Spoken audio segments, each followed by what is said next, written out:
Aaron Rodgers testing positive for COVID. So NBC Sports reports he's furious over the leak that he's unvaccinated. Aaron reportedly received homeopathic treatment from his personal doctor to raise his antibody levels against COVID. He went on the, quote, Joe Rogan treatment plan.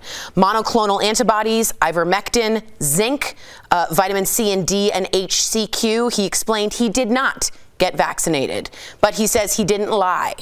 When he said he was immunized, he meant he had taken steps to naturally help boost his immune system. Now this is going to be the story. The cover-up is always worse. There are people who do not have access, do not have resources, and they are waiting to see what their favorite celebrity who have all the access and resources are doing so that they can hopefully do the same. Right. What I'm saying is, just period point blank, is that is a recipe for disaster, right? Because they aren't going to get those same resources. I do. Hard stop.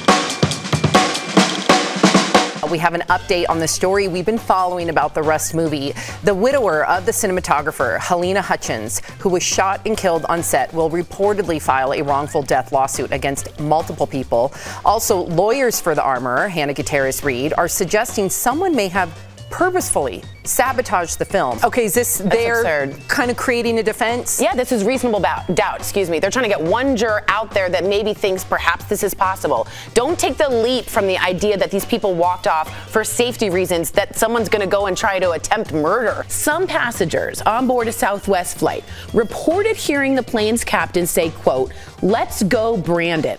Now that phrase has become code for insulting President Biden. My thoughts are shifting in that we talk about politics so much, and it's important. I'm glad we do. But when I go home, I have to, not even shut it off, but I do appreciate what's there as well. And then I get more from that than I do from saying, I hate the president. That doesn't do anything for me.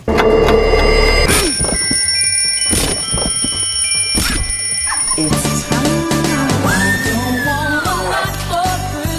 Mariah couldn't swing that bat one more time. That last hit was just kind of like gravity taking over. She like picked it up. She's like, this bat's real heavy.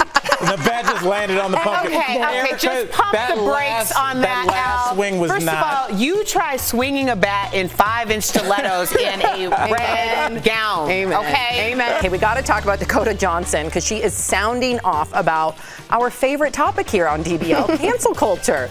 In an interview with The Hollywood Reporter, Dakota talked about whether some of her former co-stars who are now facing abuse allegations should get a second chance. When I have someone who's maybe allegedly abusive, I don't use the word canceled. I use the word charged, and I use convicted. But you say it means nothing, and I know we need to move on. You say it means nothing, and that's totally false. Because if you get enough crazy people online and they attack you, Tori, when it comes for you, you're going to be singing a different song. And it comes for you, and it's not true. Your bosses don't have a choice but to let you go. 100%. And if this show ends, you're not going to be able to feed your family because you won't be hireable in the future. QAnon believers lined up on the grassy knoll. You guys know this grassy knoll. It's the site of the JFK assassination. They believed that the president's late son, JFK Jr., would miraculously appear and that he would help Donald Trump take back power and agree to be his running mate. They really think this because they were radicalized at home, and they then closed their bubbles, made it a friend group that only thinks the same thing, and this is what groupthink does. This is the exact same thing that we're talking about when we start talking about cults. When you've been in front of the camera for as long as we have, you make a few, let's call them, missteps. So today we're taking a look at our most cringe-worthy videos and maybe against our better judgment. Why are we doing this? We don't know. We don't know. Erica, we're taking a look at this ad you did for a local car dealer. Hit it, Booth. Hey, what's up, Chicago? It's Erica, your morning drive diva, coming to you from South Chicago Nissan. I feel like a vixen.